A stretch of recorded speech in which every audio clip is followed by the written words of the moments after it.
fenómeno es el reflujo vésico-ureteral, mediado también por acción de la progesterona. A nivel del uretero-vesical existe un esfínter, que es de músculo liso. La progesterona hace que este esfínter disminuya su tono de cierre. Por lo tanto, cuando tenemos una llenura vesical, la vejiga no es capaz de contener su capacidad normal y refluye la orina con microorganismos presentes en esta, porque la orina no es un líquido estéril, y va a hacer que los gérmenes migren de vejiga hacia el trayecto ureteral. Incluso pueden llegar al parénquima renal. El otro fenómeno que existe es la éstasis vesical y el aumento del volumen residual. Y también el fenómeno de aumento del filtrado promedular. En la gestante aumenta la tasa de filtración promedular, lo cual produce un fenómeno de glucosuria a nivel de la orina. Por lo tanto, existe más sustrato de alimentación para los gérmenes que van a proliferar con mayor intensidad en la etapa de gestación. Y también ocurre un cambio en el pH de la orina que va relacionado al aumento de aminoaciduria en este flujo. Otros factores que pueden contribuir a la aparición mucho más de infecciones del tracto urinario de tipo recurrentes es la historia pregestacional de hiporrepetición. Si una gestante pregestacionalmente ha tenido hiporrepetición, muy probablemente en el embarazo me haga infección del tracto urinario de forma repetida y muy probablemente esté frente a una gestante que va a tener alta resistencia al antibiótico que yo quiera emplear. La litiasis renal también es un fenómeno que va a aumentar el riesgo mucho más en infecciones del tracto urinario superior, o sea, pielonefritis, malformaciones uroginecológicas, reflujo vésico-ureteral, insuficiencia renal, enfermedades neurológicas, específicamente la vejiga neurógena, diabetes mellitus, mucho más aquella pregestacional no controlada, anemia de tipo falciforme, infección por Chlamydia trachomatis, porque la clamidia hace un efecto simbiótico con la E. coli que forma que los cilios de este coli sean mucho más adhesivos al uroendotelio y al endotelio del uréter. La multivariedad, ¿okay? Porque ya tenemos una dilatación ureteral secuencial y el nivel socioeconómico bajo relacionado con hábitos de higiene muy diferentes a las poblaciones con estrato social un poco más alto. Dentro de la etiología, la E. coli es el germen más frecuente de producción de infección urinaria y el 90% de los casos son producidos por E. coli, pero también de ahí viene nuestro problema de resistencia antibiótica. E. coli es un microorganismo que tiene mucha facilidad mutágena de resistencia antimicrobiana, entonces es importante saber frente a qué perfil de resistencia nos encontramos en nuestra población. Proteus está relacionado a un 13% de las infecciones del tracto urinario, Enterobacter klebsiella en menor porcentaje, pero también podemos encontrar Citrobacter, Streptococcus, Serratia y Pseudomonas en una cantidad mucho menor de 1 a 2%. Dependiendo del nivel en el que se presente la afectación de la presencia bacteriana, podemos tener dos tipos de infección del tracto urinario, uno bajo y uno alto. Y en el caso del tracto urinario bajo, vamos a referirnos a dos entidades, la bacteriuria asintomática y la cistitis. La primera, como nos dice, asintomática, es una paciente que no va a tener síntomas, pero que en un uroanálisis de cultivo hay una presencia significativa de bacterias infectadas. Y eso es importante porque dentro de nuestro screening, en el control prenatal, al menos en la batería del primer trimestre que nosotros pedimos menos de 12 semanas, es importante que pidamos un cultivo de orina. Porque si nosotros damos tratamiento a estas pacientes con bacteriuria asintomática, se reduce hasta en 6 veces el nivel de riesgo de que presente pielonefritis en el segundo y tercer trimestre. La bacteriuria asintomática se presenta en 2 al 10% de todos los embarazos. La cistitis, como su nombre nos dice, hay uraitis, o sea, signos inflamatorios del epitelio vesical. Por lo tanto, la paciente va a tener signos y síntomas inflamatorios, como aumento de la frecuencia miccional, como disuria, como nicturia, como tenesmo vesical. ¿Okay? Se presenta en 1 a 2% de los embarazos. El diagnóstico confirmatorio de una cistitis es mediante un cultivo, pero nosotros no esperaremos 4 o 5 días a que salga el cultivo para iniciar el tratamiento. ¿Qué nos va a ayudar? Un uroanálisis, es decir, un examen de orina, ¿okay?, que sea con rangos patológicos. Y dentro de los rangos patológicos vamos a ver un cuadro. La mayor especificidad relacionada a la infección del tracto urinario es la presencia de nitritis. ¿Okay? Entonces, para validar un uroanálisis es importante que nosotros conozcamos las características de esto. Entonces, si nosotros tenemos una paciente sintomática más un examen de orina sugestivo de infección urinaria, empezaremos tratamiento. El diagnóstico definitivo nos dará el cultivo, que vendrá con un antibiograma que nos dirá germen, resistencia y si el mecanismo antibiótico que nosotros hemos empleado ha sido efectivo o no. ¿Okay? Y el último cuadro es la pielonefritis. La pielonefritis es catalogada en la gestante como un cuadro séptico. Por lo tanto, tendrá síntomas de inflamación sistémica, como fiebre, 38 grados a más. Tendrá una paciente que pueda venir con náuseas, vómitos. Tendremos una paciente que pueda venir con leucocitosis, que tenga desviación a la izquierda. Tendremos una paciente relacionada con anemia. Podemos tener una trombocitopenia reactiva de la infección. Podemos tener dolor, porque la pielonefritis estamos hablando de una proliferación bacteriana a nivel alto, es decir, a nivel del riñón. Por lo tanto, tendremos dolor en la fosa renal, ¿no? Punioperfusión lumbar positiva. Y presentaremos en algunos casos en los cuales tengamos gran proliferación de estas complicaciones, como un absceso renal, por ejemplo. ¿Por qué es importante la pielonefritis? Porque al inicio les dije que puede estar relacionado con entidades como parto prematuro, anemia, sepsis, CID y síndrome de distrés respiratorio. ¿Okay? Ahora, decíamos que para validar un examen de orina nosotros tenemos que saber evaluar bien el examen de orina. No basta con que encontremos leucocitos en el examen de orina. Y bien claro, ahí nos dice que el diagnóstico es con más de 5 leucocitos en un campo de alta potencia, eso es decir, un aumento de 400 o más. Normalmente los uroanálisis que usamos en laboratorio común se hacen un aumento mucho menor, 40 a 100 por campo. Entonces, es importante conocer cómo nos están en nuestro centro asistencial, a qué aumento nos rodean. Si nosotros vemos, pero la leucocitosis a nivel de la muestra de orina tiene una especificidad bastante baja, 47-50%. Eso quiere decir que tenemos una gran tasa de falsos negativos. Esa paciente que la diagnosticamos como ITU, al final el cultivo sale negativo, nunca lo fue. Lo que tiene mayor especificidad es la presencia de nitritos. Entonces, ¿qué nos va a hacer validar en nuestro examen de orina la presencia de nitritos? ¿Okay? La esterasa leucocitaria también tiene una alta sensibilidad, pero baja especificidad. También es un parámetro que podemos usar nosotros en la actividad reactiva para el análisis de la infección urinaria. Ahora, ¿qué es importante también? Los leucocitos, ¿por qué no se validan y por qué su especificidad es baja? Porque puede ser una muestra contaminada. La gestante tiene una población, un microbioma vaginal bastante alto respecto a la población no gestante. Tiene gérmenes que pueden contaminar la muestra de orina. Ahora, es importante también cómo se toma esta muestra de orina.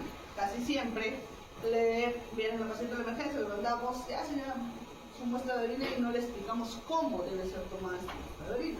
Para el uroanálisis de rutina debe ser una muestra en ayunas, previa higiene vulvovaginal y chorro medio. Entonces, es importante que eduquen al paciente cómo van a tomar la muestra. La higiene vulvovaginal no especifica, no hay recomendación de que sea con una sustancia antiséptica versus agua. ¿Okay? La recomendación solamente es higiene, pero sí especifica chorro medio matutino, que debería ser la muestra ideal para un examen de orina. Del manejo. Es importante, dentro de las conductas generales que nosotros vemos a una infección del tracto urinario, la recomendación de aumentar la hidratación de esa gestante.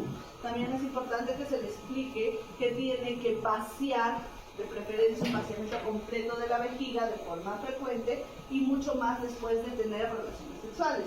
Que haya un aseo genital adecuado, uso de ropa interior de preferencia de algodón y en pacientes que tengan factores de riesgo desde el primer control urocultivo.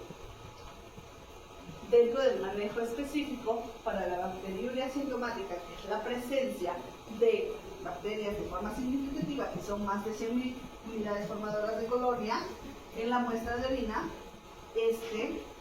urocultivo debe ser realizado en el screening en la primera visita y el tratamiento de la bacteria urea asintomática debe ser instaurada una vez nos llegue a nosotros el resultado del cultivo positivo. ¿Con qué lo vamos a manejar? La recomendación de la COP es un tratamiento de 5 a 7 días con nitrofurantoína de 100 miligramos cada 12 horas. Y acá hay que tener cuidado, la nitrofurantoína viene de dos presentaciones.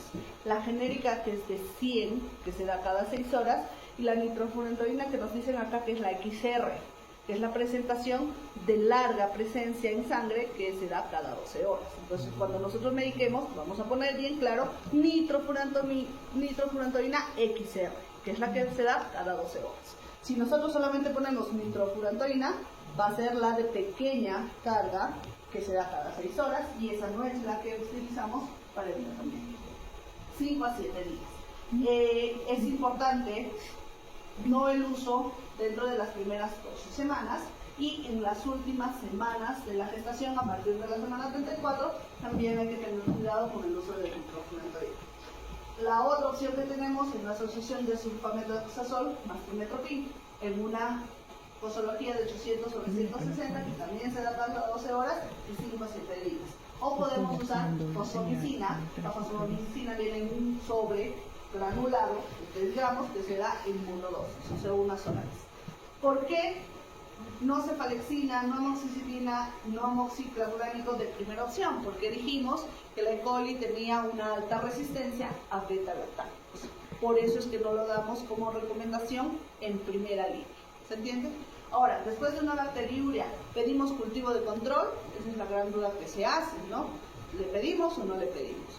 En realidad no existe un grado de recomendación para pedir el cultivo de control. No lo recomiendan las sociedades. Que hagamos cultivo de control después de haber dado tratamiento para una bacteriuria asintomática. En la cistitis, el diagnóstico va a ser con un examen de orina significativo para infección del tracto urinario, más los síntomas, que haya disuria, hematuria, polaquiuria, urgencia miccional o micturia. Empezaremos tratamiento y el antibiótico que vamos a usar es el mismo que usamos para la bacteriuria asintomática.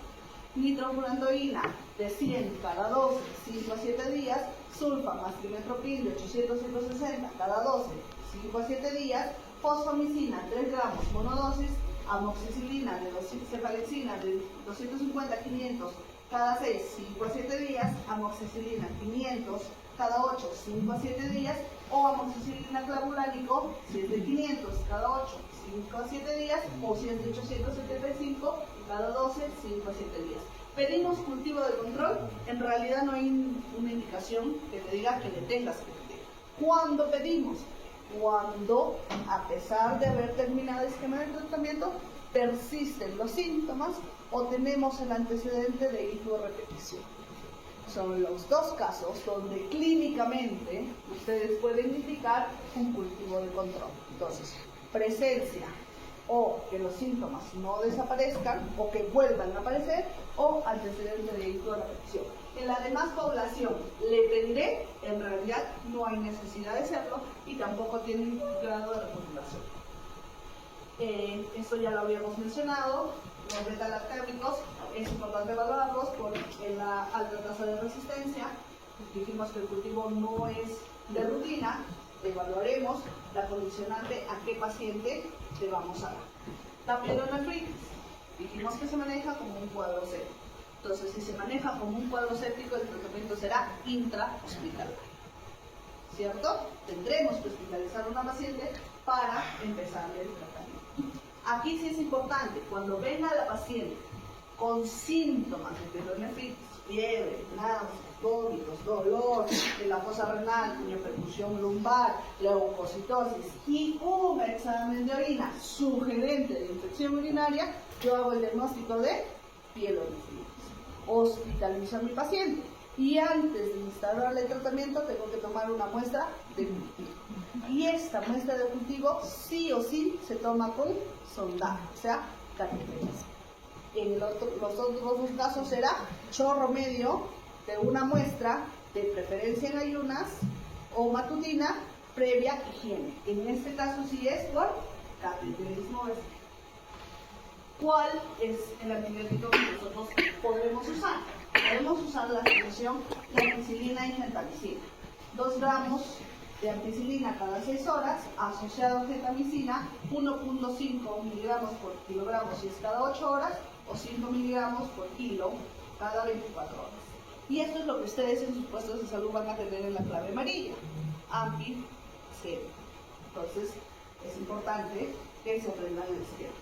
Ceftriaxona también la podemos usar, 1 gramo cada 24 horas, podemos usar cefepime, 1 gramo cada 12 horas, podemos usar astronam, 1 gramo cada 8 o 12 horas. El tratamiento de una pielonefritis es por 14 días. ¿Tiene que estar hospitalizada a los 14 días? No. Si yo encuentro una paciente a la cual le instauro régimen de antibiótico de forma endovenosa y mi paciente 48 horas permanece asintomática y afebril, puedo desescalonar tratamiento y mandarla a su casa con antibiótico bioral hasta completar los 14 días. ¿A qué voy a desescalonar? Al tratamiento que uso para la cistitis. ¿Okay? Pero si a pesar de que yo le instauro el tratamiento, mi paciente persiste febril o con síntomas por más de 72 horas, yo tengo que considerar que algo está pasando. O bien el antibiótico no le está haciendo nada, porque hay una resistencia antibiótica, o tengo complicaciones de esta infección urinaria, como un absceso perirrenal, una celulitis intrarrenal, tengo nefrolitiasis, o se trata de otra cosa. No es una pielonefritis, puede ser una corioamnionitis. Es un cuadro con el cual suele confundirse el diagnóstico del pielonefritis. Ok, ¿hasta ahí dudas? ¿Nada? Clarísimo, ¿no?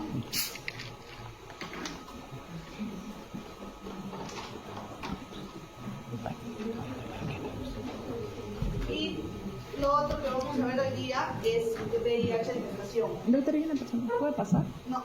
Ah, ya, para que se... Yo he dado tiempo, si se diré eso. Entonces, lo otro que vamos a ver es VIH. Y en esta parte es importante que fijemos básicamente los 3 escenarios.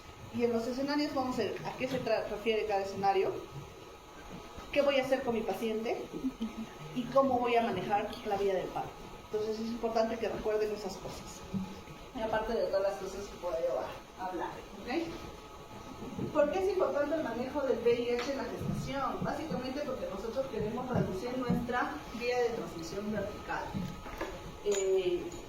Y el momento mucho más de riesgo para el producto es la vía en el momento en el que inicia el trabajo de parto, en la extracción o expulsión del feto. Este es el momento en el que mi producto va a tener mayor riesgo de transmisión vertical de VIH. El VIH, ustedes ya lo conocen, es un tipo de virus esférico de la familia Retroviridea que tiene una forma circular con una capa externa, una envoltura externa que es una bicarra de fosfolípidos y una cápside interna que engloba las 2 copias o las 2 cadenas de ARN que después con la transcriptasa inversa en la célula del receptor es transformado a ADN y se forman nuevos viriones utilizando la envoltura de la propia célula, ¿no? ¿Cómo es que se infecta? Pues hay una invasión del virus a través de las barreras que insertan las mucosas para infectar no solamente linfocitos TCD4, sino también macrófagos y células dendríticas, todas estas citolíticas. Va a haber una diseminación por la replicación viral hacia los ganglios, no solamente locales, sino también hacia los ganglios secundarios, donde se van a alojar como especie de reservorio viral y va a ocurrir una etapa de viremia aguda entre los 21 a 28 días posteriores a la invasión de este virus del VIH. Es cuando existe mayor número de réplicas a nivel del torrente sanguíneo, provocando una disminución drástica de los CD4.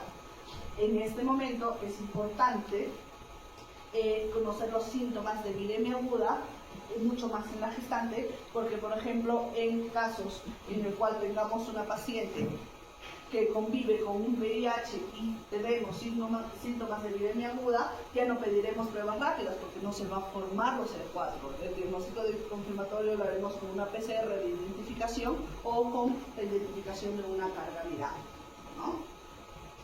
¿Por qué es importante conocer del VIH en obstetricia? Por la transmisión vertical que puede estar magnificada por factores como que tengamos una paciente diagnosticada que no usa su tratamiento antirretroviral, que tengamos infecciones concomitantes. Sífilis es una infección bastante asociada a mayor carga viral en la gestante y disminución de la acción de la terapia antirretroviral, que haya procedimientos invasivos en la gestante sin diagnóstico previo o que tengamos una paciente expuesta a un RPM prolongado. Y RPM prolongado en un ambiente de VIH gestacional es por encima de las 4 horas. El periodo del intraparto, es decir, el momento del trabajo del parto y la expulsión o extracción del producto, es una fase importante porque es ahí donde se va a dar el mayor alto riesgo de contacto directo del feto al tener un contacto con sangre y secreciones maternas. El objetivo clínico de nosotros aprender de VIH en la gestación es disminuir la tasa de transmisión vertical. Cuando tenemos una paciente que no tenga intervención de supresión viral, tenemos una tasa de transmisión vertical de 15-45%, que podemos reducirla nosotros hasta en menos de 1% cuando la paciente tiene un diagnóstico temprano, cuando la paciente se adhiere al tratamiento antirretroviral, es decir, sigue su tratamiento sin dejarlo, y cuando este tratamiento es efectivo para suprimir la replicación viral, por lo tanto, una supresión de esta carga viral por debajo de 50 copias. Y ahí estamos hablando de una paciente con una tasa de infección vertical bastante baja o casi nula. La ruta de tamizaje obligatorio va a ser definitivamente el primer control prenatal, donde tenemos el acercamiento de la gestante, que idealmente debe ser por debajo de la semana 12 para decir que nuestra paciente es una paciente controlada. Es donde se va a aplicar las pruebas rápidas, ¿ok?, para agilizar la identificación y el inicio del tratamiento. En el MINSA lo que ustedes van a usar es la prueba rápida dual, que es la que te hace medición de antígeno para VIH y antígeno para sífilis. ¿Okay? Las pruebas duales, que es lo que está en todos los centros de salud. El otro momento importante de identificación es el tercer trimestre, porque podemos encontrar seroconversiones tardías y que la paciente haya estado expuesto a un periodo de alta vulnerabilidad. Y en el momento del parto, porque a veces llegan pacientes que nunca se controlaron, ¿no? Mucho más en las zonas periféricas. La paciente lleva su embarazo en su casa y a veces viene para el parto, si es que viene. Entonces el momento de ingreso para la atención del parto también es una barrera importante y obligatoria de aplicación de las pruebas rápidas para identificar a estas pacientes. ¿Cómo vamos a hacer el tamizaje? El tamizaje se puede hacer con las pruebas de tamizaje rápidas o la ELISA, ¿okay? Y el resultado se va a informar como reactivo o no reactivo. Estas pruebitas son unas que vienen en cassette, donde se toma una muestra de sangre, como las pruebas de embarazo de orina que ustedes conocen, prueba de sangre sobre el cassette, te marca. Si es una rayita, no reactivo. Si son 2 rayitas, reactivo, ¿cierto? Okay. O podemos usar pruebas de ELISA si ustedes usan un nivel de mucho más alto, un 1.4 o un hospital, ¿no? Estas pruebas deben ser informadas el mismo día en el que son tomadas. O sea, la paciente no puede venir, ustedes le hagan la prueba y que se vaya a su casa. Tienen que esperar el resultado y explicarle el resultado a la paciente. Eso es importante. Si nosotros tenemos una prueba reactiva, estamos en la obligación de hacer una prueba confirmatoria. Y dentro del bagaje de las pruebas confirmatorias tenemos la inmunofluorescencia. La inmunofluorescencia tenemos el inmunoblot, PCR y carga viral. Por ejemplo, el PCR se usa en niños de madre VIH por debajo de los 18 meses, ¿no? Y también se utiliza en casos de viremia aguda, en caso que sospechemos de viremia aguda, una gestante que venga con adenitis, fiebre, malestar general y que haya tenido contacto de riesgo. ¿Okay? Las pruebas confirmatorias se van a informar como positivas, negativas o indeterminadas, y en el caso de la carga viral se informa de forma cuantitativa porque te dice cuántas copias del virus existen. Para hacer el diagnóstico nosotros vamos a tener una matriz. ¿Cómo podemos hacer el diagnóstico? Podemos hacer el diagnóstico con dos pruebas rápidas. Las pruebas rápidas son de tercera generación y de cuarta generación. ¿Cuál es la diferencia? La de tercera generación te pide antígeno. La de cuarta generación te pide antígeno y anticuerpo. Entonces, podemos encontrar dos pruebas de tercera generación positivas que sean de diferente laboratorio. Clínica, MINSA, Clínica de Salud o de Salud, MINSA. Ambas de tercera generación reactivas, diagnóstico de VIH. Podemos utilizar una prueba rápida de tercera más una prueba de cuarta. Ambas reactivas, diagnóstico de VIH. O podemos tener una prueba rápida más un ELISA reactivo, diagnóstico de VIH. O una prueba rápida más una prueba confirmatoria. ¿Okay? IFI, carga viral, PCR o inmunoglobulina, diagnóstico de VIH. Una vez hecho el diagnóstico, nosotros tenemos que empezar tratamiento. ¿Okay? Paciente diagnosticada, paciente que empieza tratamiento. En el momento que nosotros pidamos la prueba confirmatoria que va al Instituto Nacional de Salud, vamos a pedir prueba confirmatoria, vamos a poder pedir nivel de CD4 y carga viral. Y esto va a ser importante para el pronóstico de la paciente, más no para el diagnóstico. Ahora, ¿qué pasa si yo encuentro una prueba rápida de tercera reactiva, una prueba de tercera reactiva, le empiezo el tratamiento, llega mi prueba confirmatoria negativa? Pues nada, le suspendo el tratamiento y la paciente sigue con sus controles prenatales. Pero no podemos esperar la prueba confirmatoria para empezar el tratamiento. Sí o sí se inicia el tratamiento. La prueba confirmatoria no condiciona el inicio del tratamiento. Y ahí viene la parte de los escenarios. Los escenarios es frente a qué tipo de paciente estamos. El primer escenario es aquella paciente a la cual nosotros le hacemos el diagnóstico durante la revisión de control prenatal, o es una paciente que ya tenía diagnóstico pero que no recibía tratamiento antirretroviral. Ese es el escenario. ¿Y qué vamos a hacer con esta paciente? Pues iniciar el tratamiento con la terapia antirretroviral de forma inmediata. En el momento que nosotros pedimos prueba confirmatoria, además debemos solicitar CD4 y carga viral. Como dice ahí, el inicio de la terapia antirretroviral no está condicionado por la recepción de los resultados ni de CD4, ni de carga viral, ni de la prueba confirmatoria. Y este tratamiento debe realizarse a partir de la semana 12. ¿Okay? Es importante el inicio a partir de la semana 12. ¿Con qué? El esquema de la acción es la asociación de tenofovir de 300 miligramos más emtricitabina de 20 miligramos. Generalmente, ya en los esquemas de Targa, ya viene la asociación, o sea, una sola pastilla combinada con los dos. Si no fuera el caso, se da de forma separada. Ya cuando no viene combinado, por eso están juntas, se da una tableta cada 24 horas. Y esta va asociada al raltegravir de 400 que se da cada 12 horas. Desde el diagnóstico hasta el momento del parto y después del parto hasta los 6 meses que dura la lactancia materna exclusiva. Después de los 6 meses la paciente pasa a un tratamiento antirretroviral del esquema de adultos. ¿Listo?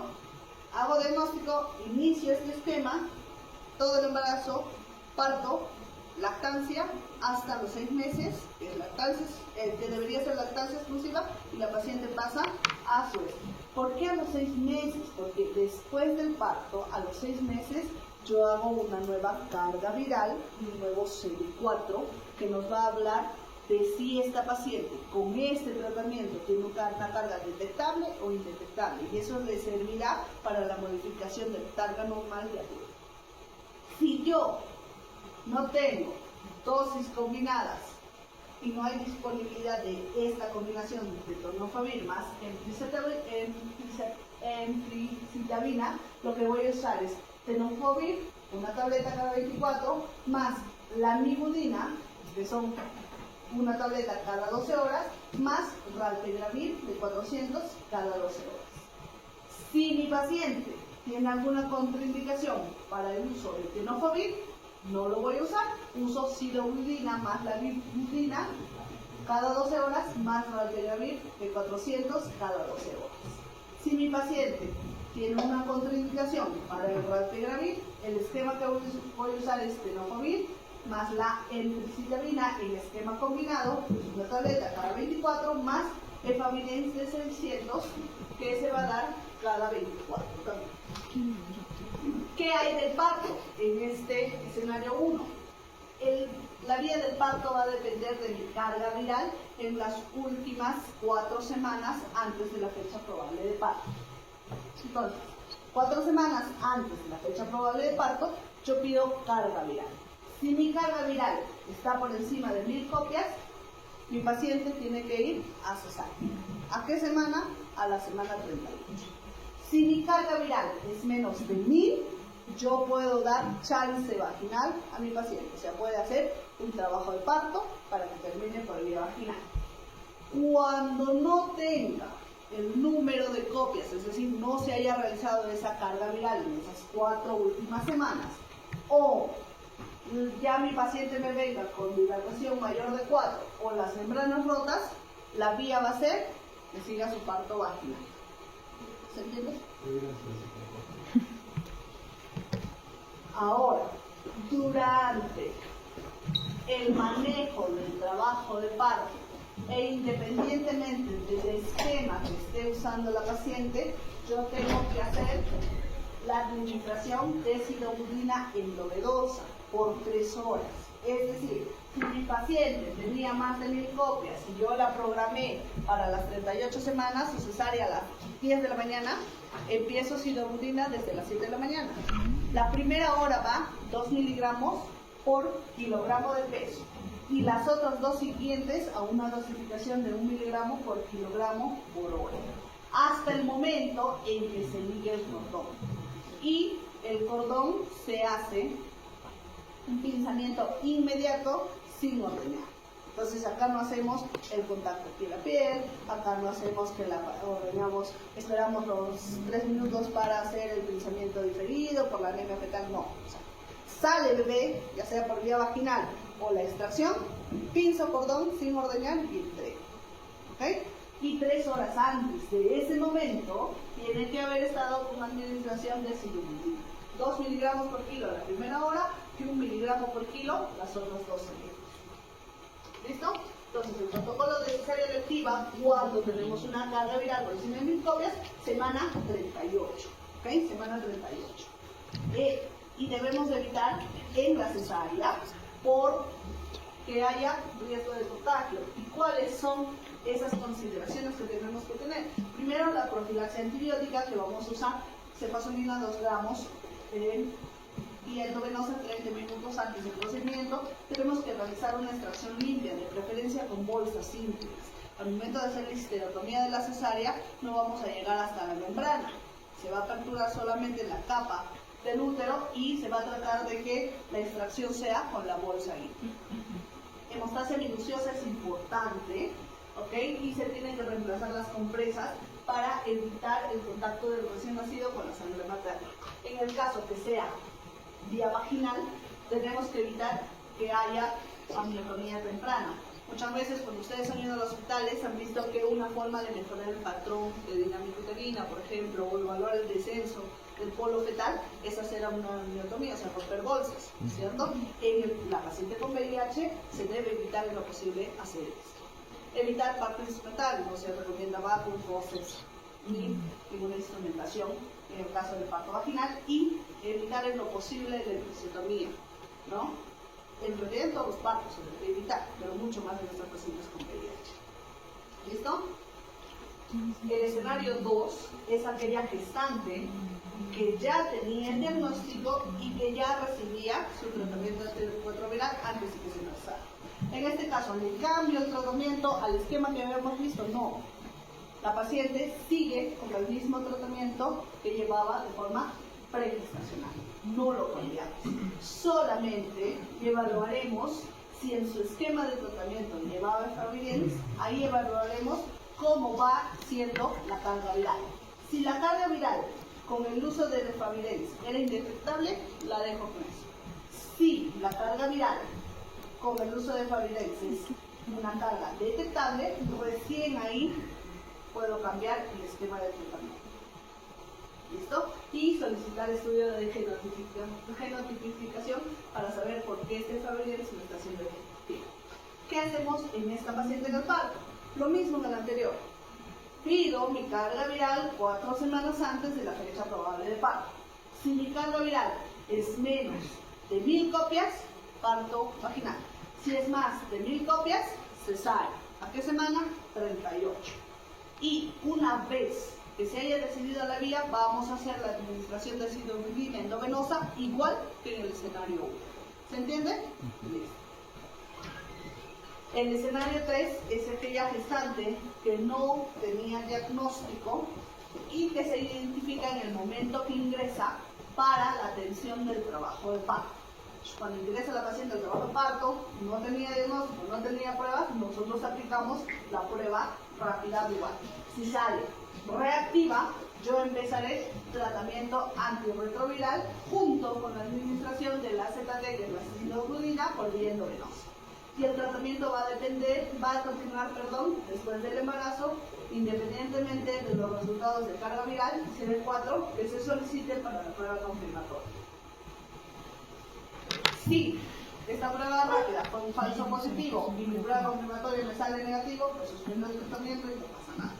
El esquema de elección para este escenario 3 es igual que mi esquema en el escenario 1. Tenofovir más endricitabina en dual, una tableta cada 24 horas. Lo que cambia es el raltegravir, que voy cada 12 horas, y la primera dosis es inmediatamente después del diagnóstico de la gestante. En sus puestos de salud, ustedes van a tener un kit de inicio. Normalmente está. Entonces, cuando lleguen a su puesto de salud, cuando vayan a hacer su serum, tienen que revisar que sus kits estén sus claves, que estén sus kits para la atención de esta paciente. ¿Qué hay de la culminación? ¿Cómo, llega mi paciente, yo le evalúo y ¿qué decido? ¿Cesárea o parto vaginal? Si mi paciente en este escenario 3 se encuentra en un trabajo de parto menos del dilatado 4 y con membranas íntegras, yo la programo a una cesárea. Pero si mi paciente en este escenario 3 ya está en fase activa más de 4 o ya viene con membranas rotas, la terminación es vía vaginal, porque el riesgo de contagio no va a disminuir a la cesárea ya, porque ya está la membrana rota. La indicación solamente será si hay una causa externa. Se inicia, al igual que en los otros escenarios, la ZT endovenoso y la ligadura del cordón es inmediatamente sin ordeñar y se evita la episiotomía. Este cuadrito de acá es más o menos para ver qué más hacemos. ¿Qué hay de la lactancia? ¿Da de lactar? No, pues no da de lactar. Una paciente de VIH no da de lactar. Nosotros debemos dar entonces tratamiento para suprimir ese eje y que no haya producción de leche. ¿Con qué lo hacemos? Utilizamos cabergolina. La cabergolina viene de 0.5 y la dosificación es 1 miligramo. Entonces uso 2 tabletas inmediatamente después del parto. Debe estar asociado también al vendaje de mamas de forma compresiva por siquiera las 2 semanas siguientes después de haberse dado el parto. Y es importante también, si estoy frente a la presentación de una paciente que tenga riesgo o me haga hemorragia postparto, usar el ergotrate con mucho control en estas pacientes.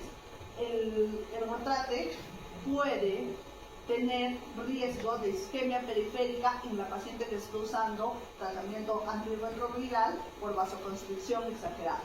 Si se da el caso de una hemorragia postparto, prefiero usar oxitocina o misoprostol para solucionar estos casos de hemorragia postparto. ¿Qué hay del manejo de la paciente serodiscordante? Aquella paciente que convive o tiene una pareja con VIH positivo. La gestante es negativa, pero la pareja es positiva. Obviamente en este entorno, esta gestante tiene el riesgo de tener la infección si se da conductas de riesgo. Entonces, En esta paciente que se la catalogó como gestante serodiscordante, se tiene que hacer el tamizaje de forma trimestral o en el caso que haya exposición sexual al VIH. Si esta paciente serodiscordante viene con un cuadro viral agudo, con fiebre, faringitis, rash, alergias, no uso el tamizaje de screening, sino uso prueba de PCR o determinación de carga viral para hacer el diagnóstico de la paciente. Una vez descartada la infección, o sea, que tu PCR y mi carga viral salga negativo, o mi prueba confirmatoria o mis pruebas rápidas salgan negativas, yo le empiezo a mi paciente profilaxis preexposición. Y la paciente te puede decir, pero si yo soy negativa, ¿por qué?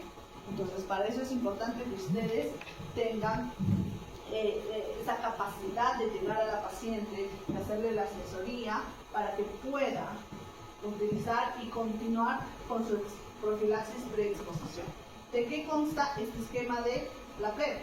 El esquema consta de tenofovir más encitabina cada 24 horas a partir de la semana 12 del embarazo. ¿Hasta cuándo lo mantengo? Yo lo mantengo hasta culminada la lactancia materna exclusiva. ¿Sí? Porque esta paciente serodiscordante sí puede dar de lactar, no es una paciente con VIH. Tiene el riesgo, pero como yo ya he identificado que a pesar de estar en riesgo, sale negativa, puedo autorizar la lactancia, pero la paciente tiene que seguir con su PrEP. ¿Okay? En el caso de una gestante serodiscordante que ya viene para el trabajo de parto y presenta un síndrome retroviral agudo, yo debo hacer el manejo como en el escenario 3, es decir, empezar mi esquema de terapia antirretroviral, sidoburina endovenosa, y el manejo de la vía del parto dependerá de cómo llegue. Si es menos de 4 membranas íntegras, cesárea. Si es membranas rotas más de 4, vía vaginal. Y en este cuadrito que también les dejo, vemos cómo es la prevención combinada en parejas serodiscordantes. La primera es la PrEP, que nosotros hemos realizado ahora, que es la profilaxis preexposición, pero también existe una profilaxis postexposición, que es la que se recomienda o se indica a una paciente de riesgo, que haya tenido contacto o exposición sexual, fluidos, en una gestante VIH. En este caso vamos a usar tenofovir, vamos a usar lamivudina y vamos a usar Raltegravir por 28 días. Y se inicia 62 horas post-exposición. ¿Listo? ¿Hasta ahí preguntas? Todo claro, ¿no? Listo. Ya hemos terminado.